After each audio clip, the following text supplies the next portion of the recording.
ప్రేక్షక మిత్రులందరికీ కూడాను క్రోధినామ సంవత్సర ఉగాది శుభాకాంక్షలు. మరి ఈ సంవత్సరం నాడు ఆదాయం ఎంత ఉంది, వ్యయం ఎంత ఉంది, రాజపూజ్యం ఎంత ఉంది, అవమానం ఎంత ఉంది, అది కూడా మనం తెలుసుకోబోతున్నాం. తెలుగు సంవత్సరాలు 60 సంవత్సరాలలో ఈ సంవత్సరం 38వ సంవత్సరంగా క్రోధినామ సంవత్సరం ఏప్రిల్ 9 మంగళవారం నాడు ఉగాది ప్రారంభమైంది.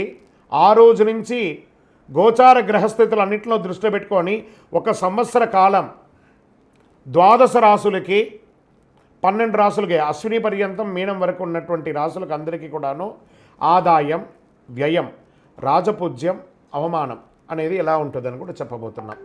ఇక కుంభరాశి వారు ధనిష్ట నక్షత్రం 3, 4 పాదములు, శతభిష మరియు పూర్వభద్ర 1, 2, 3 పాదాలకు జన్మించిన మీరు కుంభరాశి వారిగా పరిగణించబడుతున్నారు. ఆదాయం 14, వ్యయం 14, రాజపూజ్యం 6, అవమానం 1. జాగ్రత్త సుమి. ఆదాయం అంటే సంపాదన, వ్యయం అంటే ఖర్చు, రాజపూజ్యం అంటే గౌరవం, అవమానం అంటే మీకు తెలుసు, ఇంక మేము దాని గురించి డిస్క్రిప్షన్ చేయక్కర్లేదు. ఆదాయం కన్నా వ్యయం తక్కువ ఉంటే సంపాదించిన దాంట్లో ఎంతో కొంత మిగులుతుంది. ఆదాయం కన్నా వ్యయం ఎక్కువ ఉంటే సంపాదించిన దానికన్నా ఖర్చులు ఎక్కువ ఉంటుంది. ఆదాయ వ్యయం రెండు సమానంగా ఉంటే ఈ చేత్తో సంపాదిస్తారు, ఈ చేత్తో ఖర్చు పెడతారు. అంటే లాభ నష్టాలు రెండు కూడా సమానంగా ఉంటాయని చెప్పచ్చు.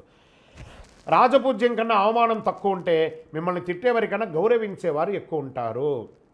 రాజపూజ్యం కన్నా అవమానం ఎక్కువ ఉంటే మిమ్మల్ని పొగిడేవారికన్నా తిట్టేవారి సంఖ్య ఎక్కువ ఉంటుంది. రాజపూజ్యం, అవమానం సమానంగా ఉంటే గౌరవము, అవమానము రెండు ఈక్వల్గా ఉంటుంది.